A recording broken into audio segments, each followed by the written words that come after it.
নমস্কার। সুনীল গঙ্গোপাধ্যায়ের একটা গাছতলায় দাঁড়িয়ে। রবীন্দ্রনাথ সঠিক বলে গিয়েছিলেন রামের জন্মস্থান কোথায়। যারা তা মানতে চায় না তাদের কবিতা ও গানে, শিল্পে ও মনসুষমায় কোনো অধিকার নেই। যারা পুতুল দেবতা মানে না তারা ভুলে যায় মন্দির, মসজিদ, গির্জা, গুরুদ্বারাগুলিও আসলে পুতুল। তারা আত্মছলনাময় পুতুল খেলা খেলতে চায় তো খেলুক।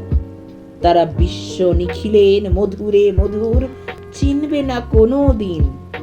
এতগুলো শতাব্দী গড়িয়ে গেল, মানুষ তবু ছেলে মানুষই থেকে গেল, কিছুতেই বড় হতে চায় না।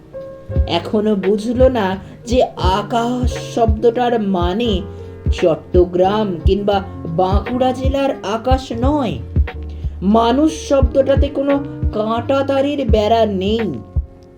ঈশ্বর নামে কোনো বড়বাবু এই বিশ্ব সংসার চালাচ্ছেন না। ধর্মগুলো সব রূপকথা। যারা সেই রূপকথায় বিভোর হয়ে থাকে তারা প্রতিবেশীর উঠোনের ধুলো মাখা শিশুটির কান্না শুনতে পায় না, তার গর্জন বিলাসী অনুভব করতে পারে না ঐকতান। কিছু কিছু মানুষ আমাদের সাবালক করার জন্য মাথা খুঁড়ে গেলেন। তাদের বড় বড় ছবি ঝোলানো হয়, আসলে গ্রাহ্যই করে না কেউ। আয় কানাই, আয় কামাল, তোরা আয়।